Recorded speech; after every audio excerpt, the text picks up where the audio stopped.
Welcome along to the deep dive. This is the part of the program where we take the source material you've sent our way, could be notes, articles, bits of research, and we dive in. We really try to get into it, pull out the key insights, maybe some surprising details, the stuff that really matters. The idea is to get you up to speed on a specific topic clearly and hopefully pretty quickly. That's the goal.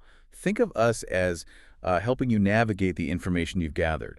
We want to help you grasp the different layers of meaning, see how things connect, and just appreciate what's there in the material, making sense of it all together. And today, our deep dive is centered on, believe it or not, a single Hebrew word. Now, when you first look at it, it might seem, well, really simple, just a few Hebrew letters. But as we started going through the stack of research and notes you sent over on this one, it was clear that this word, buk, it opens up a whole range of meanings and uses. Drebo, that's chet, side, pe, vav, resh, with the vowels.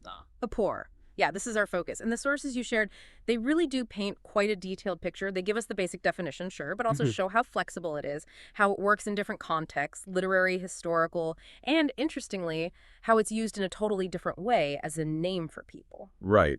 So our mission today is to unpack all these different layers for you. We want to show how one word, depending on where you find it, can genuinely give you several different pictures. It's quite interesting, actually. And focusing on a word like this, it's valuable because understanding these terms, even seemingly simple ones with multiple facets, really helps when you're reading the text where they appear. You know, like the Hebrew Bible. Yeah, it gives you a better lens, maybe, to see the specific image or meaning the writer was aiming for in that spot. Yeah. So let's really get into what the sources tell us about day. Where do we start? Well, based on the material you sent, the most basic, the most common meaning for whale, and also its related form is, well, it's bird. Or maybe a bit broader, you could say winged creature. Okay, so primary meaning, bird. Seems straightforward enough. It's the starting point, definitely. The sources consistently show this is the main definition. They describe it as referring to a major group of winged animals. And what's interesting is that the sources clarify it's not just one specific kind of bird. It could mean any of various kinds of birds, whether clean or unclean. Ah, clean or unclean. That distinction, of course, pops up a lot, especially in Leviticus with dietary laws and purity rules. Right. So the word itself covers birds on both sides of that line, which tells you it's a general category term. The sources also give a sort of basic biological description: a warm-blooded animal, feathers, forelimbs as wings. Standard bird stuff. Okay, so it's the general class, bird. What about the word itself grammatically? You mentioned different forms, and Hebrew nouns have gender. The sources had some notes on that. They did. So the singular forms you'll see are ṣippôr, that's the main one we're looking at, and sometimes ṣippôr. When you're talking about more than one, the plural is ṣippôraporim. And there's a little linguistic note in the sources here saying this plural form looks as if from ṣippôr. As if from poor. What does that mean, practically? It's mostly an observation for grammarians, really. It suggests that maybe the way the plural is formed hints at a slightly different, perhaps older, related noun form. But for reading, you'll mostly encounter apo, or in the singular, and in the plural. It just hints at the word's internal structure. It's morphology. Got it. A little peek under the hood of the word. Now, what about gender? Feminine, masculine. Primarily, it's treated as feminine. The sources label it NF noun feminine, and they give good examples. Amos 3.5 uses a feminine verb with it. Isaiah 31.5, Proverbs 27.8, these show feminine agreement. That's the standard way it works. Okay, usually feminine. But, and this is where it gets interesting, the sources point out that sometimes you find it taking masculine agreement. Noun masculine, NMM. They flag Psalm 102.8 and Psalm 104.17 of examples of this. They even reference standard Hebrew grammars like Cognates 252a, apparently, which discuss these kinds of irregularities in gender agreement. Huh. So mostly feminine, but not always. Why would that happen? Any ideas from the sources? The sources don't speculate too much on the why for these specific verses, but generally things like this can happen in Hebrew. Maybe it's influenced by the poetic context, or perhaps sometimes when used collectively it feels less specifically feminine. It just shows that language in use isn't always perfectly neat. The default is feminine, but speakers sometimes treated it differently. Fascinating. Even the grammar has nuances. Okay, so we know it means bird, generally speaking. You said it can be used collectively for birds as a group or for just one individual bird. That's right. The sources give examples of both. For the collective sense, birds in general, think of Genesis 7.14, Noah's Ark, It mentions all the birds of every sort. A key is used there for the whole category. Okay, like fowl or avians, maybe? Sort of, yeah. Wow. Ezekiel 17.23, in that prophecy about the great cedar tree, says, all birds of every wing will nest in its branches. Again, collective. Psalm 148.2 calls on winged birds to praise the Lord, part of creation generally. The source also mentions Psalm 8.9, birds of the heavens, and sometimes it's used indefinitely, almost figuratively, like in Psalm 11.1, flee like a bird to your mountain. Right, not a specific bird, just the idea of a bird. And one more specific collective use. Sometimes it's paired with words for prey or predator, like ea or e. So you get kere ikapor, meaning bird of prey, like in Ezekiel 39.4, talking about birds gathering after a battle. Okay, so that covers the flocks, the general category, even birds of prey. What about when it's definitely just one bird? Good examples for that, too. Deuteronomy 14.1, back to the dietary law, says, every clean bird you may eat. That seems to imply individual birds being considered. But the really prominent example the sources highlight is from Leviticus 14, the ritual for cleansing someone from leprosy. Ah, yes, that purification ritual. It's quite detailed. It is, and it specifically requires two birds, that's what Leviticus 14, verse 4, then verses 5, 7, and it's repeated for purifying a house in verses 49, 50, 53.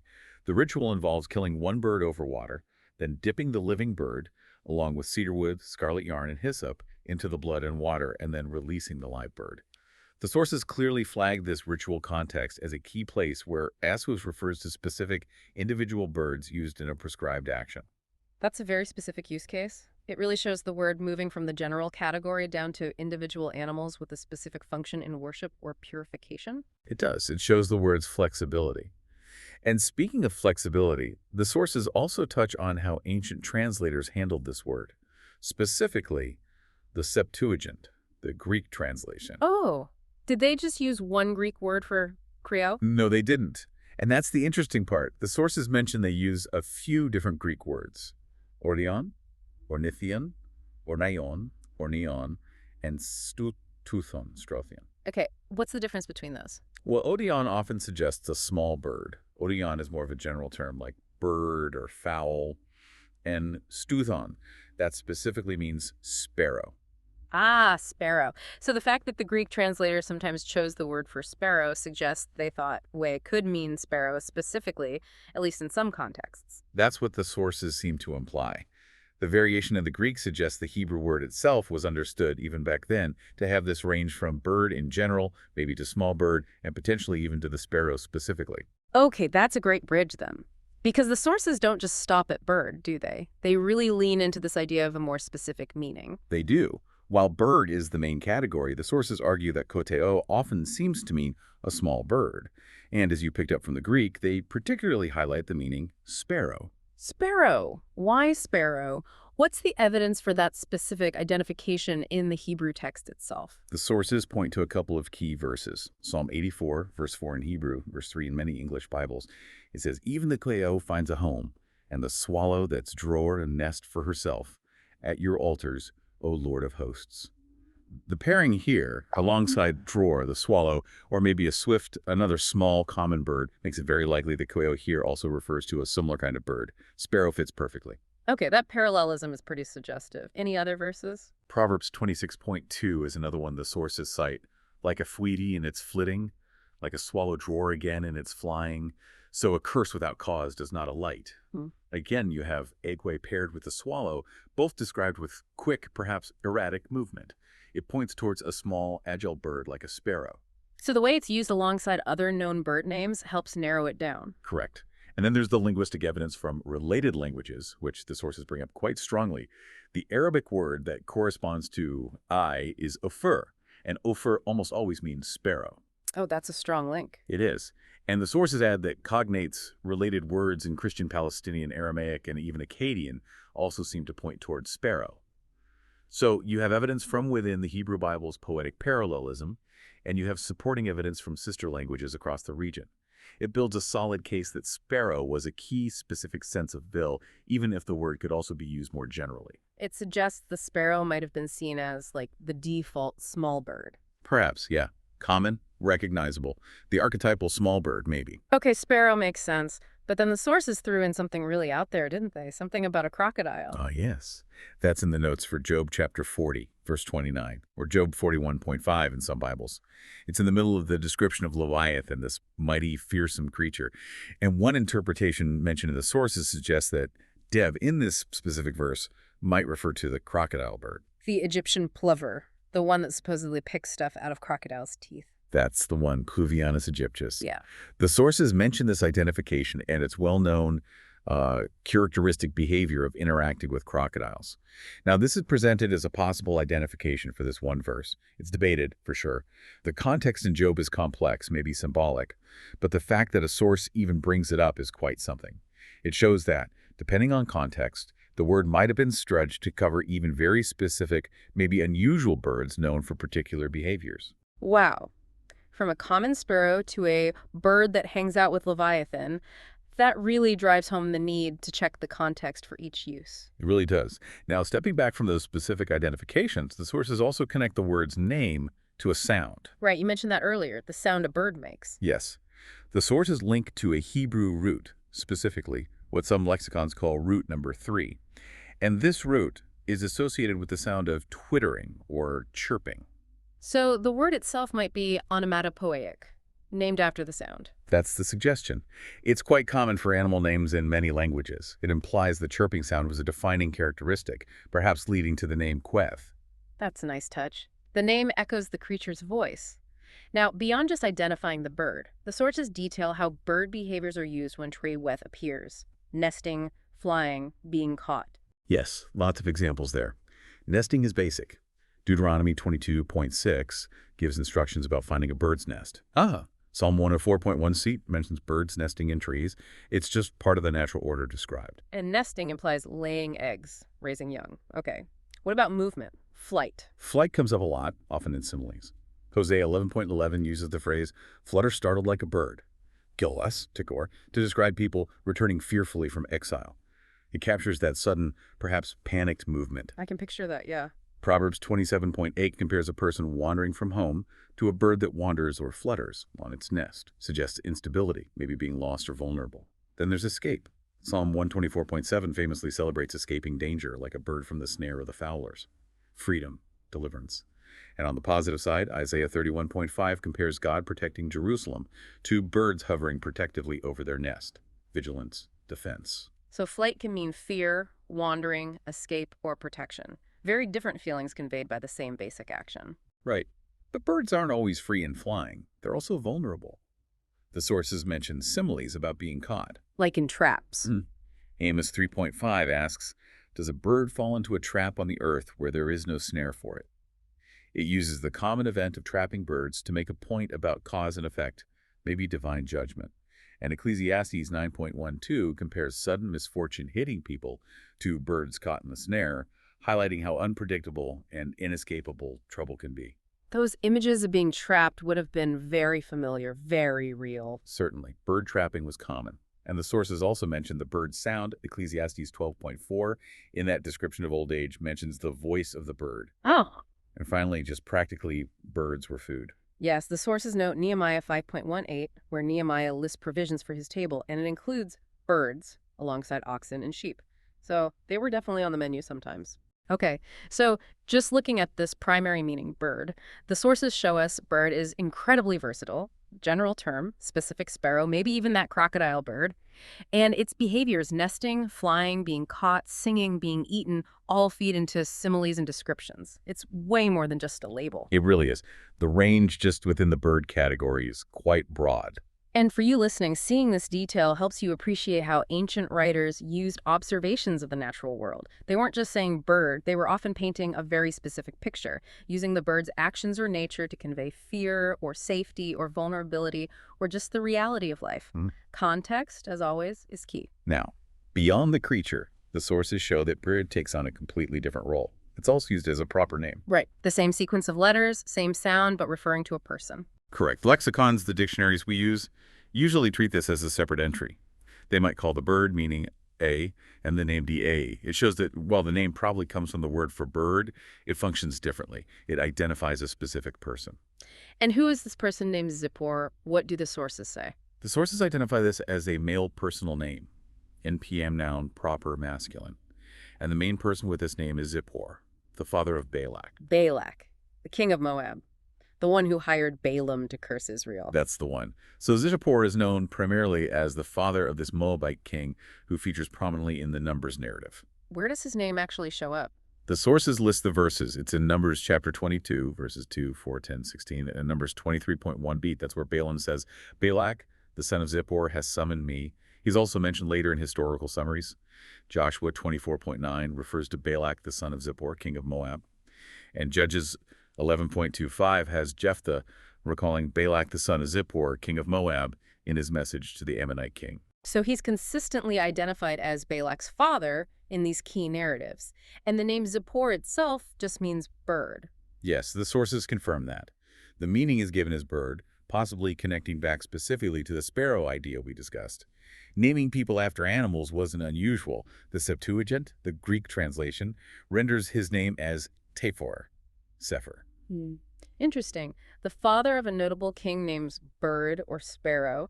And wasn't there a female name related to this as well? There was. The sources also introduce ṣippôr, that's a feminine proper name, and PRF. And this belongs to a very famous figure, Zipporah, the wife of Moses. Ah, right. Moses' wife. She comes up early in Exodus? She does. The sources point to Exodus 2.21, where Moses marries her, the daughter of Jethro, or Rule. Then Exodus 4.25, that dramatic incident at the end where she circumcises their son with a flint. And Exodus 18.2, when Jethro brings Zipporah and her sons back to Moses in the wilderness. And her name, Zipporah, also means bird. According to the sources, yes. Ava means bird. It's the feminine form, derived from the same root or noun as a. Her name appears as Sephora, in the Greek Septuagint. So we have the word Aid for birds, then the man Zippor, father of Balak, and the woman Zipporah, wife of Moses, all sharing this connection to bird. It really adds another layer, doesn't it? Taking the word from nature and making it part of personal identity, even for people involved in major biblical events, makes you wonder about naming practices back then. It definitely broadens the picture of how this single word functioned. And speaking of broadening the picture, the sources you gave also go into the word's linguistic family, its connections in other ancient languages. Okay, the etymology part. Where does Aleph fit in the wider Semitic language family? Well, the sources show that this word, and especially its connection back to that root epar, the twittering sound, isn't isolated to Hebrew. It has cognates related words from a common ancestor in many other Semitic languages across the ancient Near East. This tells us the basic concept was pretty widespread. So what are some of these relatives? What languages and forms do the sources mention? They list quite a few. In the Samaritan Pentateuch, it's Eber. In later Hebrew, like from the Dead Sea Scrolls, it's still Ealbara. Jewish Aramaic has Quafer, Erebar. The sources also mention various Samaritan Aramaic forms, showing slight variations. Okay, close relatives. What about languages a bit further removed, like Phoenician? Phoenician has a phrase, Rap Amam. Now, the sources are careful here, noting this is debated. It could mean Rashop, a god of the birds, connecting to our word, or it could mean Rashop of the he-goats, from a different root. Ambiguity again. Yes, shows challenges. Punic, the later Phoenician dialect in North Africa, has a flute. Then there's Egyptian Aramaic, from Jewish communities in ancient Egypt. They had forms like umpris, and ump. And significantly, the sources say these Aramaic forms were also used as personal names. Oh, wow. So the bird name thing wasn't just an Israeli practice. Apparently not. It seemed to have been a regional thing. Palmyrene Aramaic, from Palmyra in Syria, also had Dar and Epri, and specifically noted as a man's name in the sources. Again, echoing Zippor. That's really knitting together a wider cultural picture. It is. Moving east, Akkadian, the language of Mesopotamia. The sources list Abaru, suggesting it might mean sparrow. They mention the scholar Landsberger distinguishing this from the general Akkadian word for a bird, oro, which kind of mirrors the Hebrew situation, having a general term and maybe a specific sparrow term. Interesting parallel. Syriac, another major Aramaic dialect, has elra for bird. Christian Palestinian Aramaic has upra and spren, specifically meaning sparrow. And as we said, Arabic has ufur, sparrow. Finally, going way back, Ugaritic, from ancient Syria, has mara for bird, and the sources note it's grammatically feminine, just like Hebrew usually is. That's quite a family tree spanning centuries and vast distances. What does all this linguistic evidence tell us overall? Well, a few things. One, the basic idea of a word for bird, probably linked to its sound, was very old and shared across these Semitic cultures. Two, the exact meaning varied, sometimes general bird, sometimes specifically sparrow, sometimes with local quirks. Three, the use of this word, or related forms as personal names, seems to have been a broader regional practice, not just Israelite. It points to birds being a common, maybe symbolically relevant part of life everywhere in that ancient world. Seeing all those connections really gives you a sense of the word's deep roots. It wasn't just a Hebrew word in isolation. It was part of a larger linguistic conversation happening across the ancient Near East. Puts it in perspective. It really does. It anchors the word in that wider historical and cultural context. Okay, we have covered a lot of ground with just this one word. Let's try to pull it all together, recap the main points from the sources. Sounds good. So first and foremost, kratho means bird or winged creature.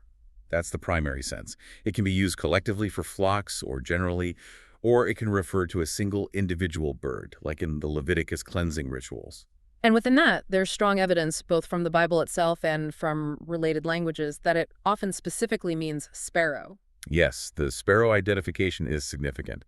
And then there's that intriguing, though maybe less certain, possibility of it meaning crocodile bird in that one verse in Job. We also saw how the word is used descriptively, drawing on bird behaviors, nesting, flying, which could signal fear, wandering, escape, or protection, being caught, signifying vulnerability, its sound, and even being food. Right. Vivid imagery comes from these uses.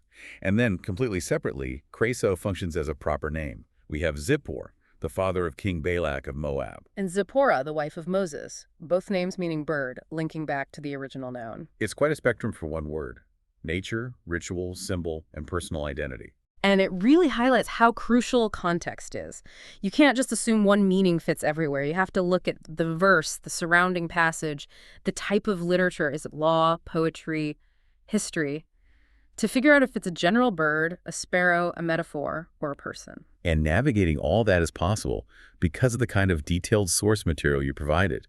Lexicon entries giving definitions and forms, grammatical notes on gender, cross-references showing usage in rituals or narratives, etymological data connecting to other languages, all these pieces work together.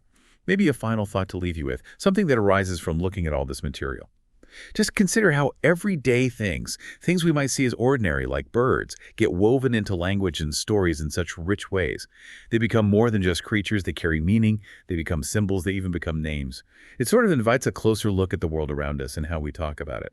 That's a great point. And for you, the listener, perhaps the takeaway is that even simple words can hold surprising depth when you look closely, guided by good resources like the ones you shared. It encourages that kind of careful attention, noticing the different ways words work, not just in ancient texts, but maybe even in how we communicate today. Well, thank you again for sending over the material that allowed us to do this deep dive on Mabia. It's been fascinating. Yes, we appreciate you providing the sources. We hope this discussion has been helpful for you. Keep digging into the texts, keep asking those questions, and feel free to send more material our way. Till next time.